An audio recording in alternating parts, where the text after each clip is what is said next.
Vieni iš šių ūkininkų teikia pirmenybę sėjai tiesiai į ražieną, kiti laikosi konservatyvaus žemės dirbimo. Kokie šių technologijų privalumai ir trūkumai, bei kokie skirtingai pasėtų pasėlių priežiūros ypatumai.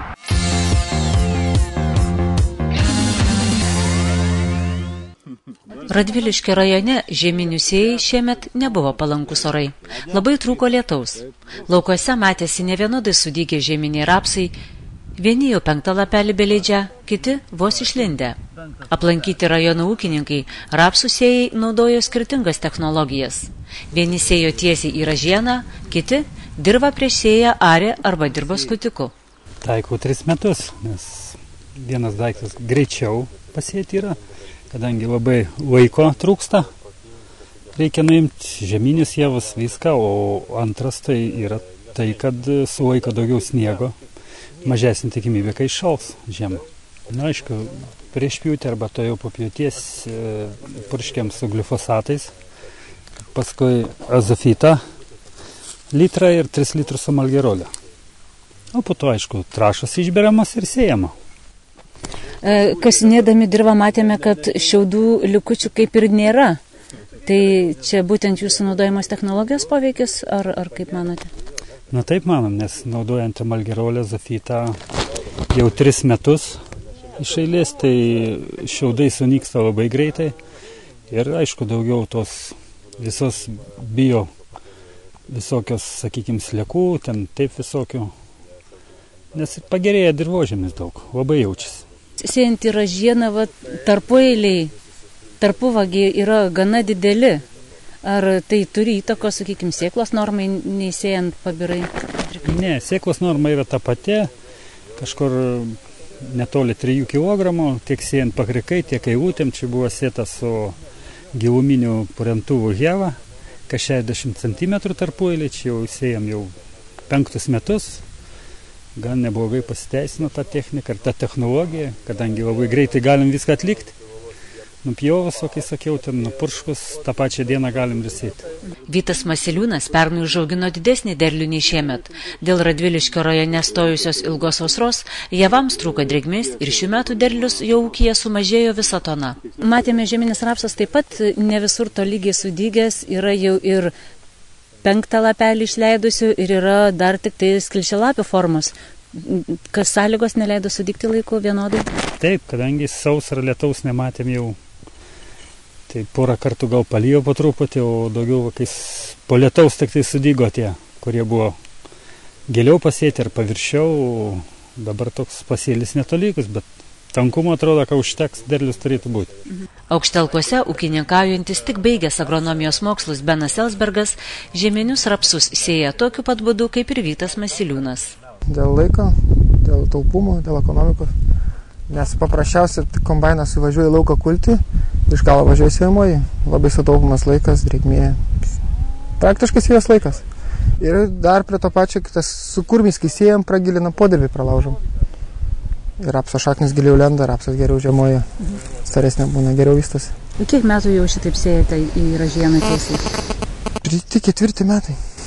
Ar kažkokiu pokyčiu derliuje ar augalų vegetacijos metu pastebėjote, kaip pasikeitė pakeitus šitą technologiją? Nu, čia daug klausimų, daug diskusijų, ką pastebėjom, gal daugiau stabilumas, nėra gal tų rekordinių derlių. Kaip lyginam su aplinkiniais ūkininkais, nes dažniausiai visi taiko tradicinės technologijas. Bet yra toks stabilumas, kad tu gauni 3-3,5 tonos derliaus priklausomai nuo metų. Buvo čia tie metai, kur buvo visiems iššalo, kai mes sėjom taip apšalo, bet davė 2,5 tonos derliaus. Nereikėjo atsėti. Taip peržiemojo geriau negu? Peržiemojo geriau, nes ražienas, kai paliekė, sniegas, o čia va pasilieka ir jie mažiau šansų yra nušalti. Kaip pusto sniegą. O kai pasėjus su vedarštatu ar su tradiciškai, tai dirva yra labai lygiai, yra nupūstymai ir didesnė galimybė nušalti. Kai sėjame tarp eilučių, rapsų yra daugiau vietos kerotis, plėstis. Pavyzdžiui, jeigu kvadratinė metrė, va čia, va, kaip matote, yra, tai va tas rapsas išleis kokias 9-8 atšakas. O kur tankiau yra eilutė, nu čia yra visaip čia. O kur tankeliau, jis yra smulkesnis, mažiau leidžia šoninių atšakų, ankštarų skaičius būna mažesnis. Viskas skaičiuojama pagal ankštaras ir kiek jame yra tų sėklyčių. O dirvos kokybė, kaip tai atsiliepia tų bioliekanų suirimui? Ką naudojate, gal ką nors, ar jos taip savaime? Naudojam ir tos biologinius preparatus. Kitur naudojame salietrą, bet prieš rudens naudojam, nes rapsas dabar, jeigu peržiemoja, pavasarį vis tiek tu įtręši, duodi azotą. Ir normą padidinam ant 30 kg, 100 kg skaičiuojam ant šiaudų irimo, jeigu nebuvo naudotas biologiniai. Kokios technikos reikia sėjant tokiu būdu? Reikia galingo traktoriaus. Aš skaitau galingą, kad 220-240 būtų arklio galios. Ir kurmi tą vadinamą. Jeva, įvairių yra pasirinkimų, čia pagal kišenę ir pagal norus. Ir kad jį trauktų, norint dirbti 35 cm, žiūrint vėl kokią dirvą, reikia tokį galingą traktorius. Didžiausias išlaidas yra. Reikėtų atvažiuoti vėlų rudenį, tada jau vais pasimato tikrai geras. Praktiškai rapsas būn, kaip sakė, eilutės mato, šiems trūks, visas beiklygus susigožęs, tik tokia nedidelį 15-20 cm tarpai tarp tų rapsų lapų. O yra siejama nuo 50 arba 55 tarpuiliai. Gal kiek jie yra platoki, bet toks buvo padargas, jau nebepridėsi papildomą nagą. Linas Dambrauskas turi 100 hektarų ūkį. Jo manimu, toks ūkis pats tas, kad būtų malonu jame dirbti ir liktų laiko poilsiui. Ūkininkas augina maždaug po 50 hektarų vasarinių ir žieminių javų bei rapsų. Todėl jam nereikia skubėti darbuotis, suspėja dirvą prieš sėją ir suarti.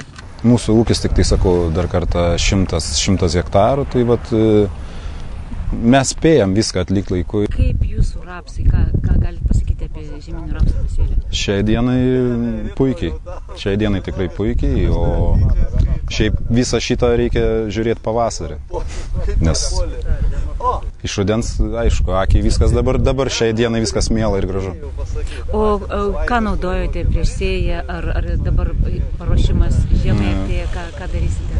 Prieš sėją buvo priešsėlis vasariniai miežiai ir žieminiai kviečiai.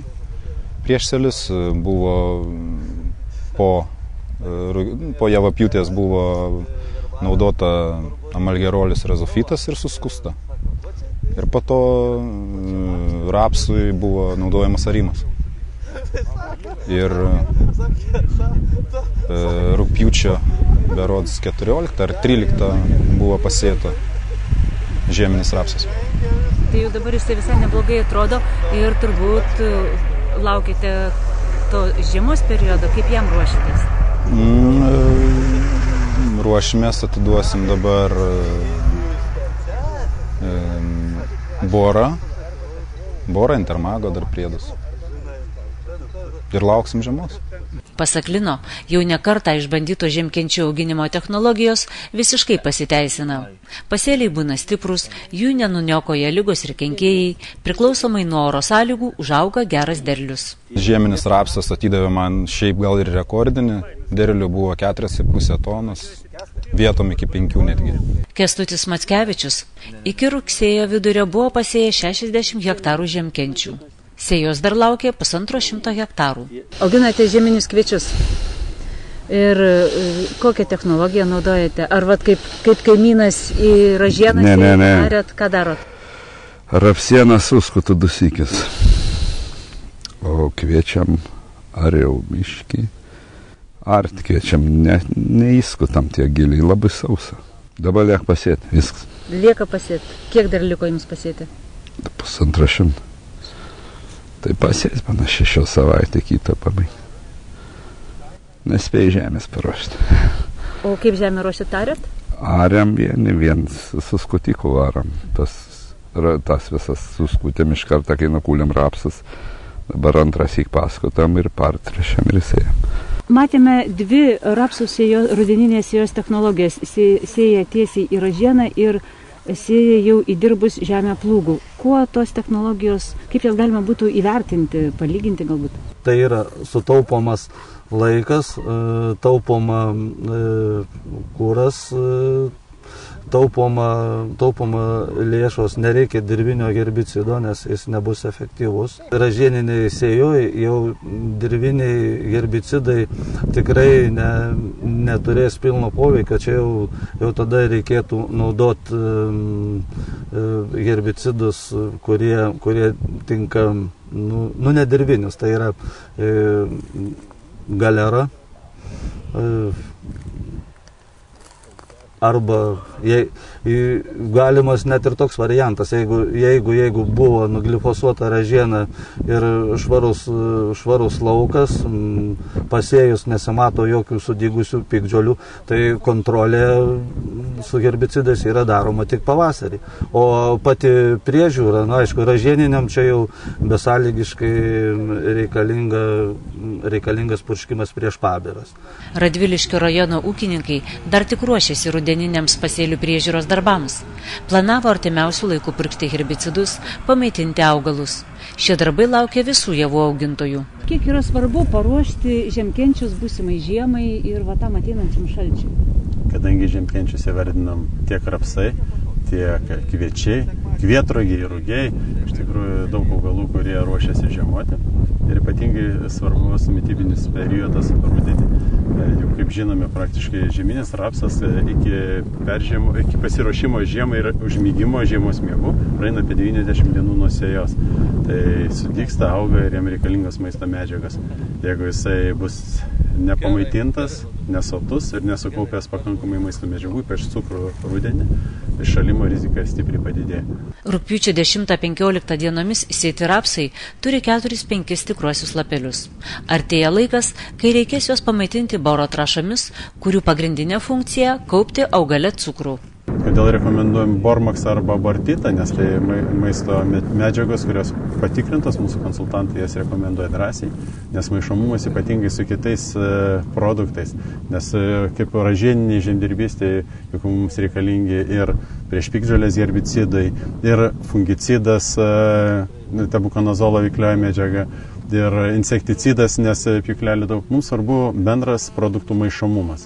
Tai tie produktai ypatingai gerai dera. Aišku, mikroelementuose, ten kaip Landitekstra esantis fosforas kalis, augalui padeda pasimaitinti ir vėlgi kaupti sausasis medžiagos, kurios įtakos žiemojimą. Tai yra tiek dabar, jau ateina momentas maždaug rugsėjo 15 prasidės tikrai pagrindiniai purškimai rapsuose, tiek vėliau, kai prasidės sudygs kviečiai, rugiai ir kvietrugiai, tada mes jau tręšime ir purkšime per lapus liepus.